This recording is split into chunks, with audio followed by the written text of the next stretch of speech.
Inclinemos nuestros rostros para orar.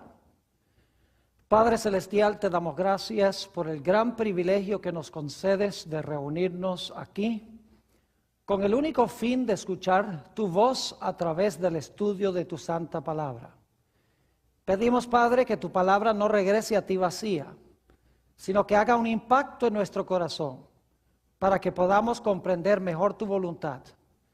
Te lo pedimos en el precioso nombre de tu Hijo, Cristo Jesús. Amén.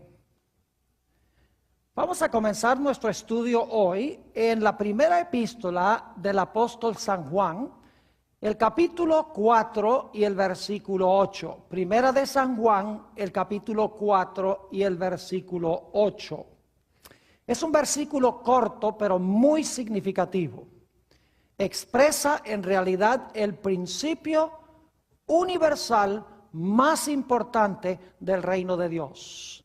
Dice allí: el que no ama no ha conocido a Dios, porque Dios es amor. Noten entonces este principio tan fundamental: Dios es amor. Pero inmediatamente nos preguntamos, ¿qué es amor? Está bien, Dios es amor, pero ¿qué definición tiene la palabra amor? Nos gustaría saber un poco más ampliamente lo que significa este concepto o esta palabra. Por lo tanto, Dios dio una ampliación de lo que significa la palabra amor. Encontramos esa ampliación en Deuteronomio, el capítulo 4 y el versículo 13. Deuteronomio, el capítulo 4 y el versículo 13. Aquí está hablando de los 10 mandamientos de la ley de Dios. Y quiero que noten un detalle muy interesante. Deuteronomio 4, y voy a leer el versículo 13. Dice allí: y él os anunció su pacto, el cual os mandó poner por obra los 10 mandamientos, y los escribió en 2 tablas de piedra. Ahora quiero que noten que los 10 mandamientos fueron escritos en 2 tablas de piedra. Quiero enfocarme en eso porque vamos a encontrar que los 10 mandamientos expresan 2 grandes mandamientos. ¿Y cuáles son esos 2 grandes mandamientos? Vamos al Evangelio según San Mateo, el capítulo 22, y vamos a empezar nuestra lectura en el versículo 35. Mateo, el capítulo 22 y el versículo 35. Dice allí, hablando de un intérprete de la ley que vino a Jesús, y uno de ellos, intérprete de la ley, preguntó por tentarle, diciendo: Maestro, ¿cuál es el gran mandamiento en la ley? Jesús le dijo: amarás al Señor tu Dios con todo tu corazón y con toda tu alma y con toda tu mente. Este es el primero y grande mandamiento. Y luego el versículo 39 dice: y el segundo es semejante: amarás a tu prójimo como a ti mismo. Note que aquí tenemos una ampliación de lo que significa el amor. El amor se divide en 2 partes: amor vertical para con Dios y amor horizontal para con nuestro prójimo. Es decir, el amor se define un poco más: es amar a Dios y amar al prójimo. Pero todavía quedamos con la pregunta: ¿qué significa amar a Dios y a nuestro prójimo? Nos gustaría tener una definición un poco más amplia de lo que significa amar a Dios y al prójimo. Por eso Dios dio una ampliación mayor de estos 2 grandes principios que amplían el principio básico del amor. Dios dio los 10 mandamientos de su santa ley. Ahora quiero que noten que Dios escribió los 10 mandamientos en 2 tablas de piedra. Porque la primera tabla de piedra tiene que ver con nuestra responsabilidad para con Dios. Mientras que los últimos 6 mandamientos que se encuentran en la segunda tabla tienen que ver con nuestra responsabilidad para con nuestro prójimo. Es decir, los primeros 4 mandamientos amplían lo que significa amar a Dios y los últimos 6 mandamientos amplían lo que significa amar a nuestro prójimo. Y claro, los 10 mandamientos dicen que no debemos tener dioses ajenos delante de Jehová. Dicen que no debemos hacernos imágenes de cosas en el cielo de Jehová. En tercer lugar, dice que debemos honrar el nombre de Dios, es decir, debemos respetar el nombre de Dios, no tomándolo en vano. Y en cuarto lugar, debemos guardar el santo día de reposo de Dios, que es el sábado. Es decir, si yo amo a Dios, no voy a tener otros dioses, no voy a hacer imágenes, voy a respetar su nombre y voy a guardar su santo día sábado. Ahora, si yo amo a mi prójimo, voy a guardar los últimos 6 mandamientos. No voy, obviamente, a deshonrar a mis padres. Voy a honrarlos. No voy a matar, no voy a adulterar, no voy a hurtar, no voy a hablar falso testimonio, no voy a codiciar nada de lo que pertenece a mi prójimo. Es decir, que los 10 mandamientos amplían aún más los 2 principios básicos y últimamente el principio único de amor como el principio fundamental del universo. Pero quiero que noten que el amor se define aún más. Noten otra vez Mateo el capítulo 22 y el versículo 40. Mateo el capítulo 22 y el versículo 40. Acabamos de leer desde los versículos 35 al 39. Ahora queremos notar el versículo 40. Dice esto: de estos 2 mandamientos, es decir, de amar a Dios y amar a nuestro prójimo, que se amplía en 10, como hemos visto, de estos 2 mandamientos depende toda la ley y los profetas.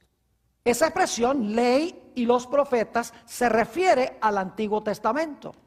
Es decir, que estos 2 principios, amor a Dios y amor al prójimo, que se amplían en los 10 mandamientos, en las 2 tablas de la ley, se amplían aún más en el Antiguo Testamento en su totalidad.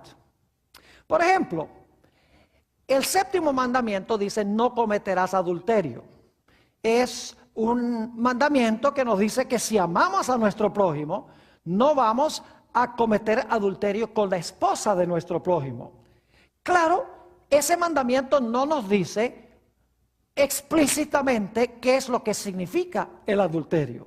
Tampoco nos dice cuáles van a ser las consecuencias terribles del adulterio sobre nosotros mismos y sobre nuestras familias y sobre nuestros amigos. Es decir, el mandamiento es sencillamente un principio básico. Por eso en la Biblia se dan ejemplos de los terribles resultados del adulterio para ampliar ese mandamiento. Por ejemplo, cuando David cometió adulterio, fue algo terrible, un impacto terrible sobre el pueblo de Israel. Finalmente lo llevó a matar a su general de confianza, Urías Eteo. Además de eso, causó terrible dolor para todo el pueblo de Israel.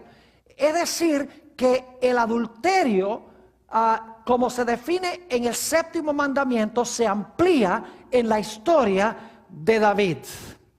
También podríamos dar ejemplos de los resultados terribles de hablar falso testimonio. Hay historias en el Antiguo Testamento y también en el Nuevo de las terribles consecuencias de mentir. Por ejemplo, tenemos la historia de Ananías y Zafira.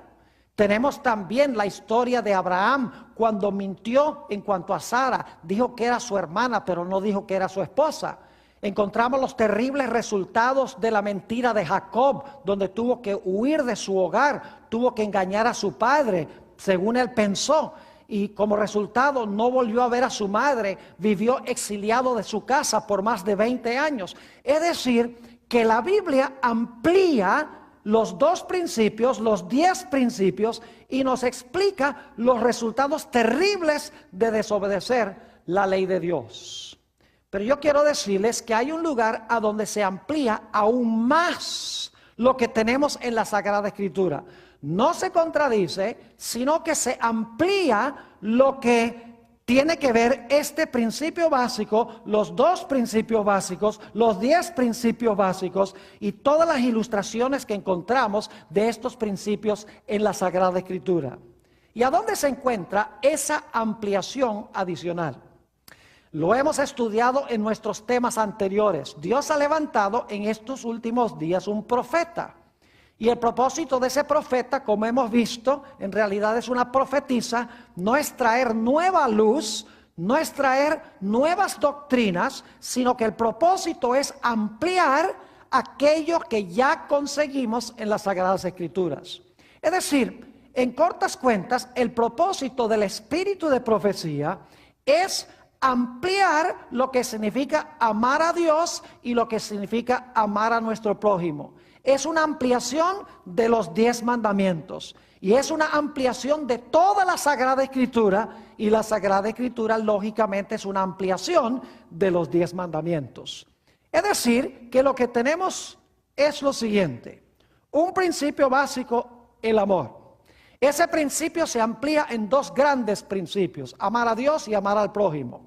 Esos 2 principios se amplían aún más en 10 principios, en 2 tablas de la ley, los 10 mandamientos. Los 10 mandamientos se amplían aún más a través de toda la Sagrada Escritura.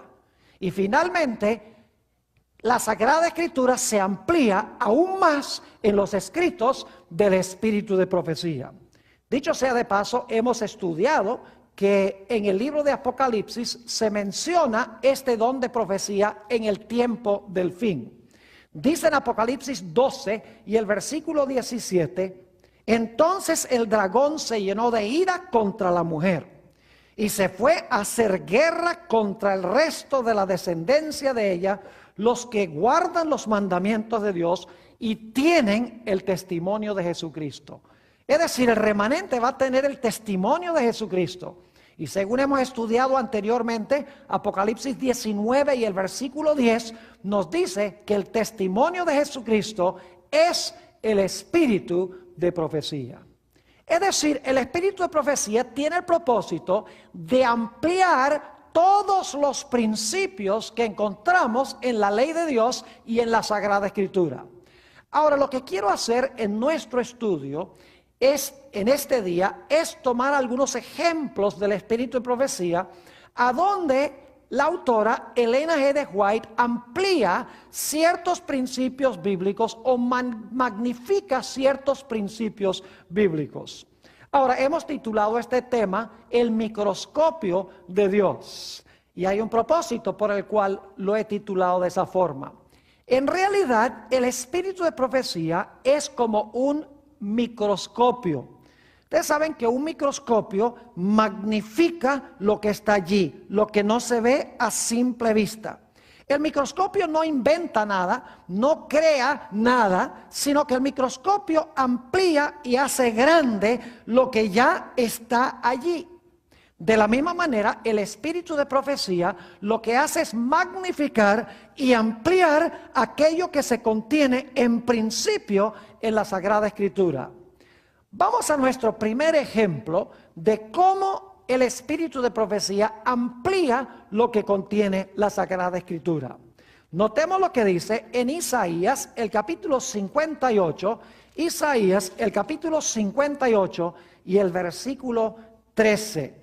Aquí está hablando del sábado, nos da un principio, no nos especifica detalles, pero nos da un principio de cómo debemos observar el santo sábado. Dice allí en el versículo 13, si retrajeres del día de reposo tu pie, de hacer tu voluntad en mi día santo, aquí está hablando Dios, y lo llamares delicia, santo, glorioso de Jehová, y lo venerares, no andando en tus propios caminos, ni buscando tu voluntad, ni hablando tus palabras, entonces te deleitarás en Jehová, y yo te haré subir sobre las alturas de la tierra, y te daré a comer la heredad de Jacob tu padre, porque la boca de Jehová lo ha hablado. Ahora, ¿qué significa eso? No andando en nuestros propios caminos, ni buscando nuestra propia voluntad, ni hablando nuestras propias palabras. nos preguntamos qué significará eso. El espíritu de profecía amplía lo que significa eso.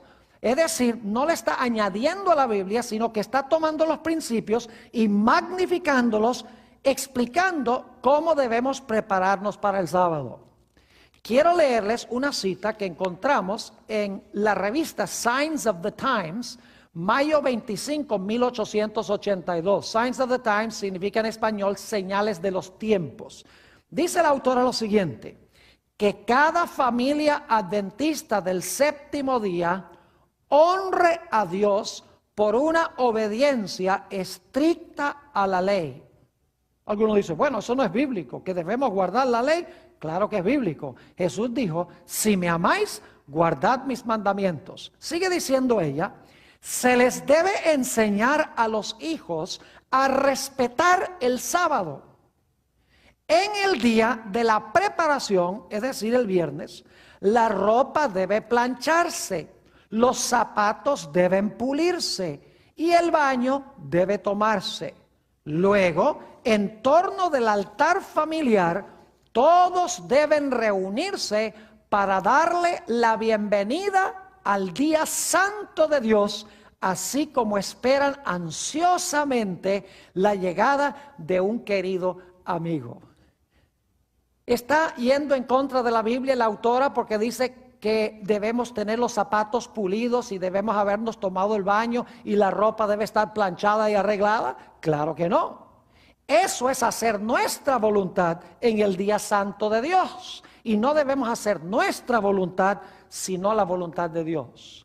Es interesante notar también que la autora, cuando habla del sábado, dice que debemos cuidar los bordes del sábado. Es decir, no solamente debemos guardar el sábado, sino que debemos cuidar los minutos que vienen inmediatamente antes de comenzar el sábado y cuando termina el sábado. Y algunos dicen, ¿y dónde dice la Biblia eso? En principio, la Biblia contiene esa información. Noten Nehemías, el capítulo 13 y el versículo 19. Nehemías, el capítulo 13 y el versículo 19 nos dice lo que hacía Nehemías antes de comenzar el sábado para asegurarse de que todos estuvieran listos para observar el día. Dice allí, sucedió pues que cuando iba oscureciendo a las puertas de Jerusalén, antes del día de reposo, noten eso, antes del día de reposo, dije que cerrasen las puertas. Y ordené que no las abriesen hasta después del día de reposo. Y puse a las puertas a algunos de mis criados para que en día de reposo no introdujeran carga. Noten que aquí dice que se cerraron las puertas de Jerusalén antes de empezar el sábado, porque la gente debía estar en el espíritu, debían estar listos para observar el sábado. En armonía con este texto, Elena White amplía este asunto de que debemos cuidar los bordes del sábado. En el libro Testimonios para la Iglesia, tomo 6, página 356, dice la autora esto: debemos guardar celosamente los bordes del sábado. Acuérdese que cada momento está consagrado y es tiempo santo. Cuando es posible, los patrones deben darles la tarde libre a sus obreros desde el mediodía hasta que comience el sábado. Concédanles tiempo para prepararse a fin de que puedan darle la bienvenida al día del Señor con una mente serena. Es decir, debemos estar preparados para recibir el sábado. Como vimos en Nehemías, ya la Biblia expresa el principio, pero Elena White toma el principio y lo aplica en los aspectos del trabajo y de la vida práctica. Ahora notemos otro asunto que trata el espíritu de profecía. Elena White es muy clara de que no debemos participar de actividades teatrales, es decir, no debemos ir al teatro. En los días de ella era un teatro en vivo, los actores estaban allí en vivo, pero en principio hoy en día eso se aplicaría también a la televisión. Y alguno dice, ¿a dónde dice la Biblia no verás televisión o no verás películas? Allí Elena White le está añadiendo a la Biblia. Fíjense que no. Voy a leerles las citas primero del Espíritu de Profecía y luego entonces voy a leer algunos textos bíblicos que tienen el principio que amplía Elena White. Noten esta cita que encontramos en el Hogar Adventista, página 469. Dice la autora: entre los más peligrosos lugares del placer se encuentra el teatro. En vez de ser una escuela de moralidad y virtud, como se pretende a menudo, es el semillero de la inmoralidad.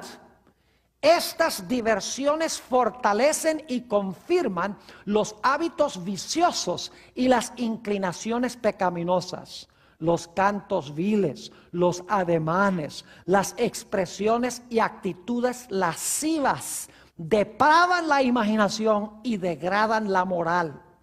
Todo joven que asista habitualmente a estos espectáculos se corromperá en sus principios.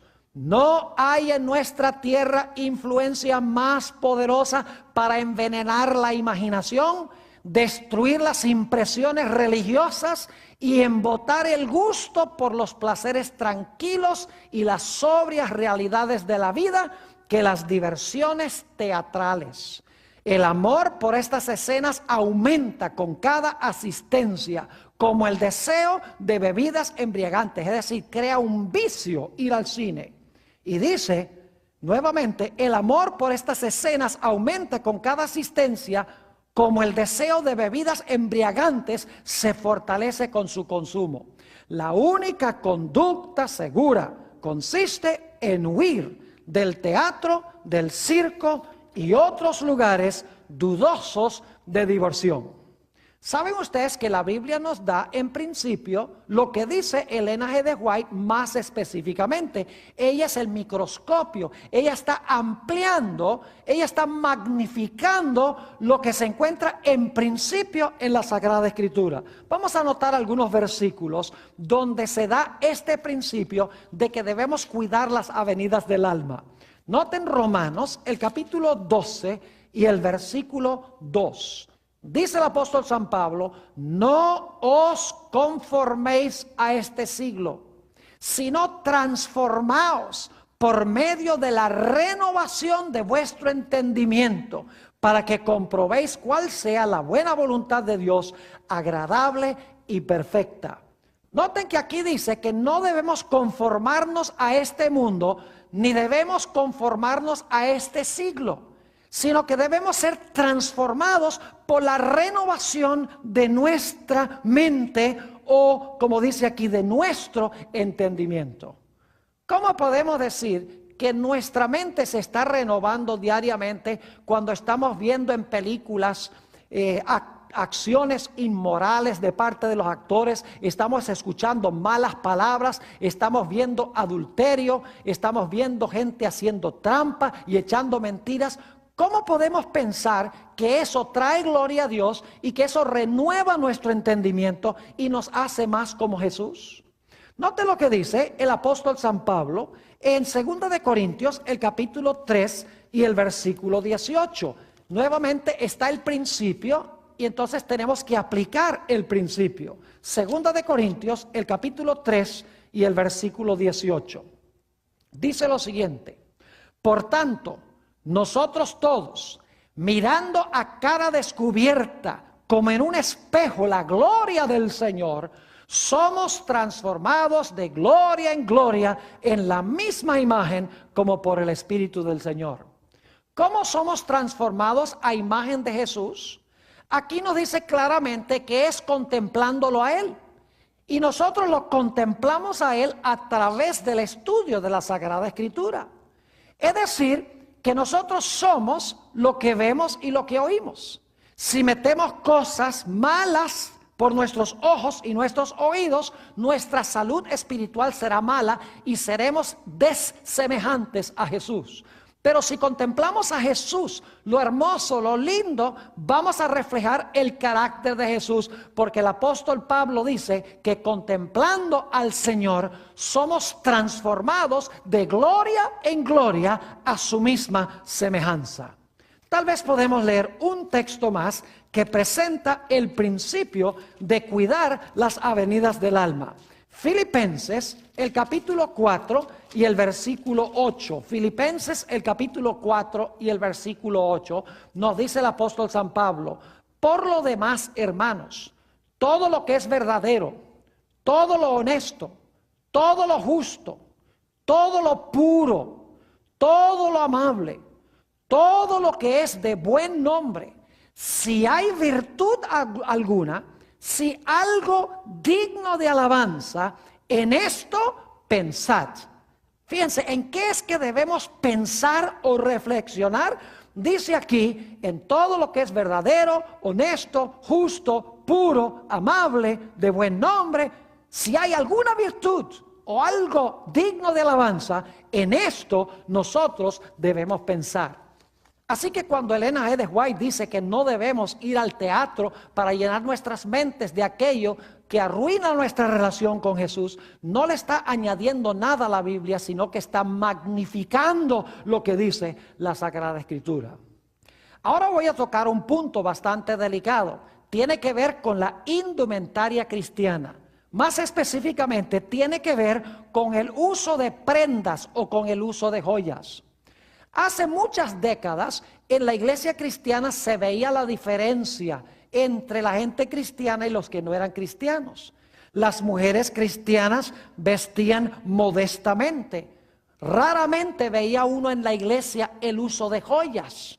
Raras veces veía uno la ostentación en la vestimenta, en la indumentaria. Pero ¿cómo han cambiado las cosas hoy en día? Quiero leerles, en primer lugar, un par de citas del espíritu de profecía, y luego entonces vamos a ir a la Biblia para ver que Elena White está sencillamente ampliando lo que tenemos en la Sagrada Escritura. Esta cita que voy a leer la encontramos en un tomo que se llama Manuscript Releases, tomo 14, en la página 250 y 251. Aquí Elena G. de White está hablando de un evangelista adventista de apellido Simpson. Y dice lo siguiente: el pastor Simpson explica las profecías usando cuadros ilustrativos que demuestran que el fin de todas las cosas está a las puertas. Al igual que en 1844, familias enteras se han colocado en el lado del Señor en obediencia a su ley, obviamente como resultado del trabajo del pastor Simpson. Sigue diciendo ella: joyas que han costado muchos centenares de dólares han sido entregados al pastor Simpson para que él las venda y use el dinero para la causa. Yo pregunto, ¿trae esto a gloria a Dios? Entregar todas las prendas, venderlas para que se pueda predicar el evangelio y para que la gente se pueda salvar. ¿Es eso amar al prójimo? Claro que sí. Sigue diciendo, en cuanto a la obra de este pastor, no hay un espíritu de excitación en este movimiento. No lo acompaña el fanatismo, es decir, los que entregaban las joyas no era por fanáticos. Sigue diciendo, la verdad se aferra de los corazones y los hombres y las mujeres entregan sus anillos y brazaletes aun cuando no se haya hecho ningún llamado para que se despojen de sus ídolos. La obra es seria y serena. La gente se quita las joyas por su libre voluntad y las traen al pastor Simpson como un despojamiento de sus ídolos. ¿Saben ustedes, si somos sinceros, muchas de estas joyas en verdad son ídolos? Son cosas que usamos con el fin de atraer atención no al Señor, sino para atraer atención a nosotros mismos. En otra cita que se encuentra en el comentario bíblico adventista, tomo 2, en el comentario que hace Elena White sobre 1 de Samuel, el capítulo 7, donde dice que el hombre mira lo que está delante de sus ojos, pero Jehová mira el corazón. Dice Elena G. de White esto: hay muchos que tienen el corazón endurecido, de tal manera por la prosperidad que se olvidan de Dios y las necesidades de sus prójimos. Noten que ella ahora va a comentar de nuestra relación con Dios y de nuestra relación con el prójimo. Va a ampliar estos dos grandes principios. Sigue diciendo ella: algunos cristianos profesos se adornan con joyas, encajes, atavíos costosos, mientras que los pobres del Señor sufren porque les falta lo indispensable para la vida. Hombres y mujeres que profesan haber sido redimidos por la sangre de un Salvador malgastan los recursos que le han sido confiados para la salvación de otras almas. Y luego, a regañadientes, dan sus ofrendas como una limosna para propósitos religiosos y lo hacen liberalmente solo cuando les proporciona honor. Los tales son idólatras. Ahora, un área muy controversial que toca Elena G. de White es el asunto de los deportes competitivos. Es decir, los deportes donde hay una competencia feroz por ganar. Y algunas personas dicen: Pastor Borg, ¿no es fanatismo decir que los cristianos no deben participar en actividades deportivas competitivas? ¿No es ir demasiado lejos decir esto? Bueno, permítame leerles de aquí un par de citas, en realidad es una cita, donde Elena G. de White comenta sobre estos juegos competitivos. Dice ella lo siguiente: no condeno el simple ejercicio de jugar a la pelota, es decir, ella no condena jugar béisbol así nada más por condenarlo. Pero sigue diciendo: pero aún esto con toda su sencillez puede ser llevado al exceso. Siempre temo el casi seguro resultado que sigue a estas diversiones. Provoca un desembolso de recursos. Fíjense que tiene que ver con gastar dinero cuando deberíamos usarlo para beneficiar y salvar a las almas. Dice: provoca un desembolso de recursos que debieran dedicarse a comunicar la luz de la verdad a las almas que están pereciendo lejos de Cristo. Fíjese que la pasión de ella era salvar almas por amor a las almas. Sigue diciendo: las diversiones y el despilfarro de recursos para agradarse a sí mismo, que conducen paso a paso a la glorificación propia y el adiestramiento en estos juegos por placer, desarrollan una pasión por tales cosas que no favorece el perfeccionamiento del carácter cristiano.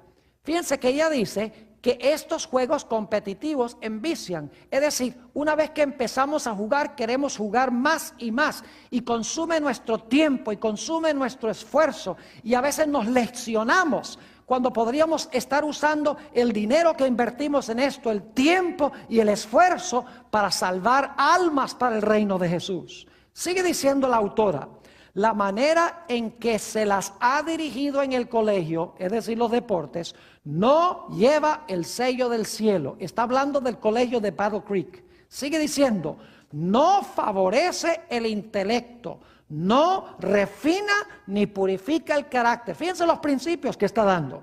El desembolso de recursos, dice ella, forma un hábito, se vuelve una pasión, consumimos muchísimo tiempo en ello. Luego dice: no favorece el intelecto. Dice que no refina ni purifica el carácter. Sigue diciendo: hay actividades que llevan a costumbres y prácticas mundanales, y quienes participan en ellas quedan tan embargados e infatuados que en el cielo se los declara amadores de los placeres más que de Dios. En vez de quedar con el intelecto fortalecido para ser mejores estudiantes, en vez de estar mejor preparados como cristianos para cumplir sus deberes de tales, al ejercitarse en estos juegos, llenan sus cerebros de pensamientos que los desvían de sus estudios. Es decir, en nuestros colegios, cuando se enfatiza el deporte distrae del propósito principal por el cual un alumno va a la escuela, y es para aprender y para ser mejores estudiantes. Sigue diciendo allí en el Hogar Cristiano, páginas 453 y 54, ¿Se procura sinceramente glorificar a Dios en estos juegos? Pregunta la autora. ¿Se glorifica a Dios? Sé que no es este el caso. Se pierde de vista el camino de Dios y su propósito. En este tiempo de gracia, la ocupación de ciertos seres inteligentes es invalidar la voluntad que Dios ha revelado y poner en su lugar las especulaciones e inventos de la gente humano, al lado del cual está Satanás para infundirle su espíritu. El Señor, Dios del cielo, protesta contra la ardiente pasión que se ha cultivado por la supremacía en los juegos esclavizadores. Fíjense que enfatiza aquí el deseo de ser el mayor, el deseo de ser el mejor, el deseo de sobrepasarse a los demás. Es lo que quiere decir ella por el cultivo del deseo por la supremacía. Es decir, yo creo que si somos honestos con nosotros mismos, los principios que ella da se aplican claramente a los juegos competitivos. Ahora, que no queramos admitirlo ni seguir lo que ella está diciendo es otra cosa. Pero si con oración y con sinceridad nos sentamos y miramos estas cosas con una cabeza fría y bajo la dirección del Espíritu Santo, nos vamos a dar cuenta que ella tiene razón y está en armonía con la Sagrada Escritura. Ahora, ¿qué diríamos de ciertas cosas que ella menciona, como por ejemplo el uso del té, del café, del tabaco y del alcohol? Ella tiene consejos específicos. Bueno, del alcohol uno puede citar textos bíblicos donde dice: el vino es escarnecedor y la cerveza alborotadora, y cualquiera que por ello errare no será sabio. Es Proverbios el capítulo 20 y el versículo 1. Pero la Biblia específicamente no menciona el consumo del té, ni del café, ni del tabaco. Pero Ellen G. de White es muy clara de que estas sustancias arruinan el cuerpo y afectan nuestra capacidad de tener comunión con Dios y comunión con nuestros semejantes. Noten esta cita en el libro El Evangelismo, la página 196 y la 197. Dice la autora lo siguiente: Dios ha escrito su ley en todo nervio y músculo, en toda fibra y función del cuerpo humano. La complacencia del apetito antinatural, ya sea por el té, el café, el tabaco o el alcohol, es intemperancia y se halla en guerra contra las leyes de la vida y la salud. Usando estos artículos prohibidos se crea una condición en el organismo que el Creador nunca propuso que hubiera. Esta complacencia en cualquiera de los miembros de la familia humana es pecado. Es una declaración fuerte, pero la Biblia tiene los principios básicos que corroboran esta ampliación o esta magnificación que da Ellen G. de White. Tomemos por ejemplo el tabaco. ¿Saben ustedes que a fines del siglo XIX los médicos estaban recetando tabaco para curar el asma, la bronquitis y la enfisema? Y usted dice: eso es ridículo, el cigarrillo causa esas cosas. Bueno, pero a fines del siglo XIX se estaba recetando el cigarrillo como remedio para estas cosas. Inclusive en la década de los 1940, la Asociación Médica Americana dijo claramente que ellos no veían ninguna conexión entre fumar cigarrillos y el cáncer del pulmón. Claro, hoy en día ellos saben muy bien y lo han indicado públicamente de que el cigarrillo, el tabaco, causa cáncer del pulmón. La Biblia tiene principios claros que prohíben el consumo de cosas como café. El café arruina el hígado, causa taquicardia y entre otros muchos males. No solamente tiene cafeína, sino que tiene otros venenos que arruinan la salud. El té, lo mismo. El alcohol y el tabaco, ni hablar. Son cosas que arruinan el cuerpo humano. La Biblia tiene principios muy claros. Por ejemplo, Éxodo 20 y el versículo 13 dice: no matarás. Fíjense que no dice no matarás rapidito, no dice no sacarás una pistola para matar a alguien, dice no matarás. El cigarrillo mata lento, pero mata igual. Así que es una violación del mandamiento que dice no matarás. Además de eso, el apóstol San Pablo nos dice en 1 Corintios el capítulo 3 y el versículo 16 y 17, algo muy importante en cuanto al cuidado del cuerpo humano. 1 Corintios el capítulo 3 y el versículo 16 y 17. Dice el apóstol San Pablo: ¿no sabéis que sois templo de Dios y que el Espíritu de Dios mora en vosotros? Si alguno destruyere el templo de Dios, que es el cuerpo, según 1 Corintios 6, 19 y 20, si alguno destruyere el templo de Dios, Dios le destruirá a él, porque el templo de Dios, el cual sois vosotros, santo es. Es decir, el cuerpo es templo del Espíritu Santo, es santo, no somos nuestros, nuestro cuerpo no es nuestro. ¿Qué derecho tenemos de maltratar y destruir lo que no nos pertenece a nosotros? Además de eso, el apóstol Pablo dice en 1 Corintios 10 y el versículo 31, algo muy claro que muchos cristianos han leído, pero que han ignorado. Dice el apóstol San Pablo: si pues coméis o bebéis o hacéis otra cosa, hacedlo todo para gloria de Dios. Y la forma en que glorificamos a Dios es siguiendo las pautas y las indicaciones que Él ha dado en su santa palabra. Es decir, que la Biblia en principio condena aquello que no se menciona específicamente.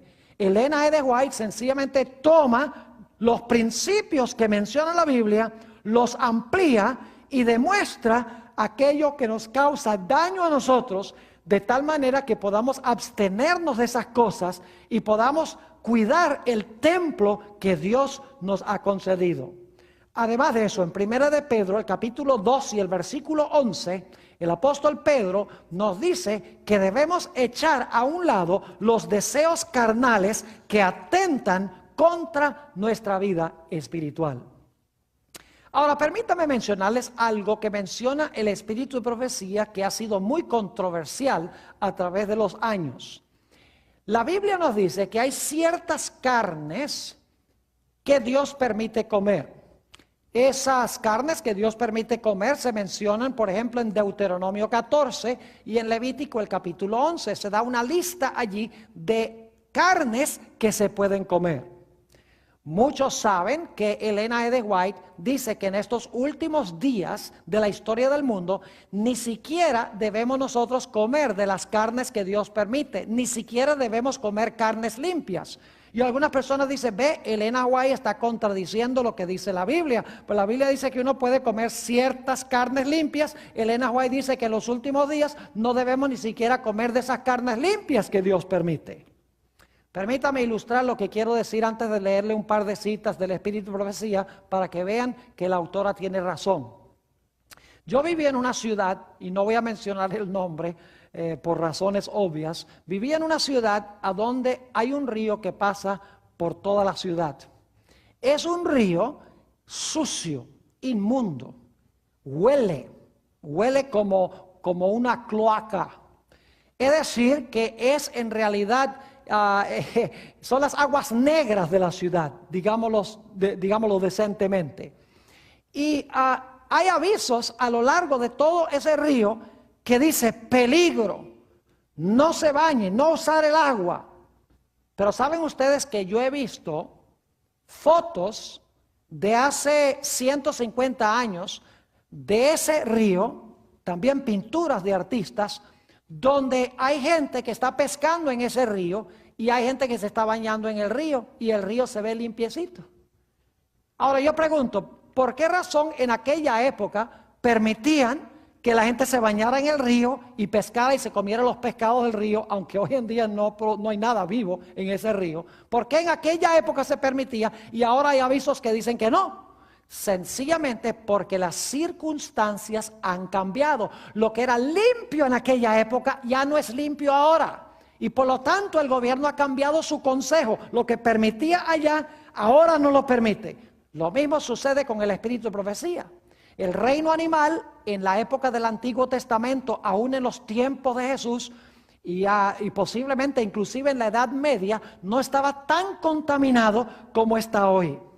Ustedes conocen en cuanto a la enfermedad de las vacas locas, conocen la enfermedad el bird flu, la gripe que dan los pájaros, las gallinas, las purinas, la grasa saturada, la sangre que transmite grandes enfermedades en estos días, las hormonas que le inyectan a los animales para que crezcan más rápido, los preservativos también que les inyectan para que la carne no se dañe tan rápido.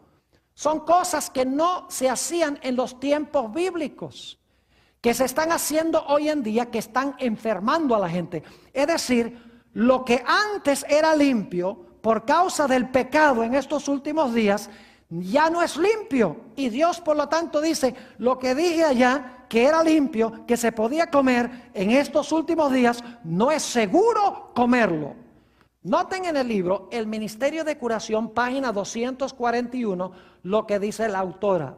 Dice, la carne no fue nunca el mejor alimento. Claro que no, porque el mejor alimento lo hizo Dios en el huerto del Edén, que eran frutas y vegetales. Claramente, Génesis 1 y el versículo 29 lo dice. Así que la carne no fue nunca el mejor alimento. Pero, ahora escuchen bien, su uso es hoy día doblemente inconveniente. Es decir, hoy es peor, ya que el número de los casos de enfermedad aumenta cada vez más entre los animales. Los que comen carne y sus derivados no saben lo que ingieren. Muchas veces, si hubieran visto a los animales vivos y conocieran la calidad de su carne, la rechazarían con repugnancia. Continuamente sucede que la gente coma carne llena de gérmenes de tuberculosis y cáncer. Así se propagan estas enfermedades y otras también graves. Fíjese que ella dice que la carne nunca fue el mejor alimento, pero que ahora es doblemente negativo consumir la carne, porque hay mucho más enfermedad. Y claro, en la época de ella no estaban inyectando los animales con hormonas y con preservativos, que se hace peor aún hoy en día. En otra cita, ella sigue diciendo, Ministerio de Curación, página 244, no es tiempo ya de que todos prescindan de comer carne. ¿Cómo pueden seguir haciendo uso de un alimento cuyo efecto es tan pernicioso para el alma y el cuerpo de los que se esfuerzan por llevar una vida pura, refinada y santa para gozar de la compañía de los ángeles celestiales? ¿Cómo pueden quitar la vida a seres creados por Dios y consumir su carne con deleite? Vuelvan más bien al alimento sano y delicioso que fue dado al hombre en el principio. Recuerdan que Jesús una vez dijo a los fariseos, Moisés permitió el divorcio por la dureza del corazón de ustedes, pero el ideal de Dios es al principio. Lo mismo tiene que ver con la dieta. Sigue diciendo, vuelvan más bien al alimento sano y delicioso que fue dado al hombre en el principio. Y tengan ellos mismos y enseñen a sus hijos a tener misericordia de los seres irracionales que Dios creó y puso bajo nuestro dominio. Lo que ella dice tiene perfecto sentido, tomando en cuenta el cambio de las circunstancias en estos últimos días. Lo que Dios dijo que se podía comer, tal vez no el ideal original, pero que se podía comer por Israel en el desierto porque no podían producir cosas agrícolas, carnes que tal vez se tienen que comer en partes donde no hay vegetales y no hay frutas. Hoy en día, mis queridos amigos, nada de eso es seguro. Para concluir, yo quiero tratar un último tema que menciona el espíritu de profecía. Y lo digo con mucho tacto. Ha habido mucho debate en cuanto a lo que dice Elena G. de White sobre lo que ella llama el vicio secreto o el vicio solitario. Voy a usar la palabra, ella está hablando aquí de la acción de la masturbación. Muchos han dicho que lo que ella dice es descabellado, que no tiene razón. Por ejemplo, ella dice que la mente y el cuerpo son debilitados por el hábito del autoabuso, como ella lo llama. Dice también que disminuye la energía del cerebro, escuchen bien, y como resultado la brillantez de la mente joven es opacada. También dice, y esta es la parte más controversial, que si la persona continúa en esta práctica viciosa, eventualmente padecerá de idiotez o demencia. Y algunas personas dicen, vaya, eso es tan ridículo lo que ella dice. Dicho sea de paso, les doy las referencias. Estas citas se encuentran en el tomo 5 de los testimonios, página 91. Se encuentra también otra cita en el tomo 2 de los testimonios, página 392, y en el tomo 2, la página 402. Hoy en día aún hay muchas personas que dicen que lo que ella dijo en cuanto a este hábito es ridículo, que no hay ninguna base científica para esto. Lo interesante, mis queridos amigos, es que un médico de la Universidad de Oxford, una de las grandes universidades del mundo, y otro médico de la Universidad de Harvard han corroborado en tiempos recientes lo que dijo Elena G. White en cuanto a este vicio solitario, o lo que llama la hermana White, este vicio contra naturaleza. Permítanme leerles primero la cita del doctor David O'Robin de la Universidad de Oxford. Dice lo siguiente: la deficiencia de zinc, que es un mineral, tiene un impacto profundo, especialmente sobre el varón, pues en los testículos y en la próstata se hallan cantidades extraordinarias de zinc. La cantidad de zinc que se halla en el semen es tal que una sola eyaculación puede eliminar todo el zinc que se absorbe de los intestinos en un día. Sigue diciendo, entre los seres humanos, los efectos más consistentes de una deficiencia de zinc son los cambios en el humor y en la conducta. Hay depresión, escuchen bien, problemas mentales, hay depresión, irritabilidad extrema, apatía y aún en algunas circunstancias, conducta que parece ser esquizofrenia. Aún es posible, dada la importancia del zinc para el cerebro, que y ahora escuchen, esto es interesante, que los moralistas del siglo XIX, Elena White escribió en el siglo XIX, que los moralistas del siglo XIX tenían razón cuando afirmaron que la masturbación habitual podría causar locura. Tenía razón Elena White, según este médico de la Universidad de Oxford. Sigue diciendo, igualmente, los que viven una vida disoluta también tenían razón cuando afirmaron que una dieta rica en ostras era imprescindible para compensar por la excesa actividad sexual, porque las ostras tienen mucho zinc. Ahora permítanme leerles una cita por el médico Carl Pfeiffer de la Universidad de Harvard, una de las grandes universidades del mundo.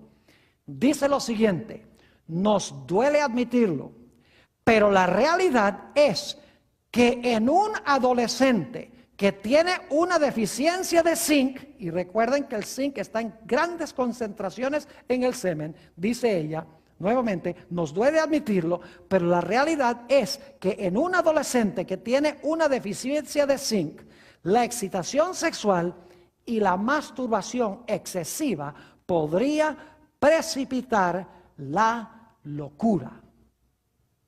Yo creo que con estas dos citas de estos dos médicos de renombre mundial podemos comprobar de que sí hay base científica para lo que dijo Elena G. White.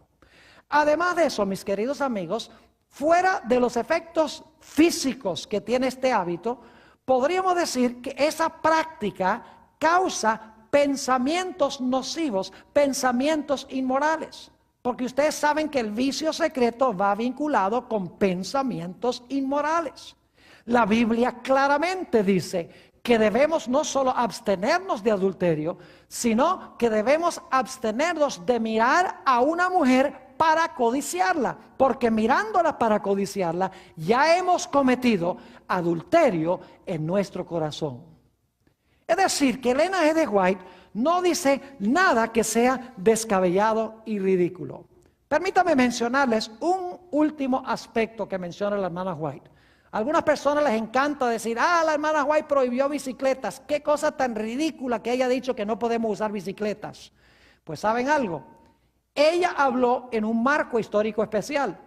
Habló sobre gente que estaba hipotecando sus casas, gastando una cantidad inmensa de dinero para comprar una bicicleta. Se estaban matando en las carreteras, estaban echando carreras para ver quién podía estar en primer lugar.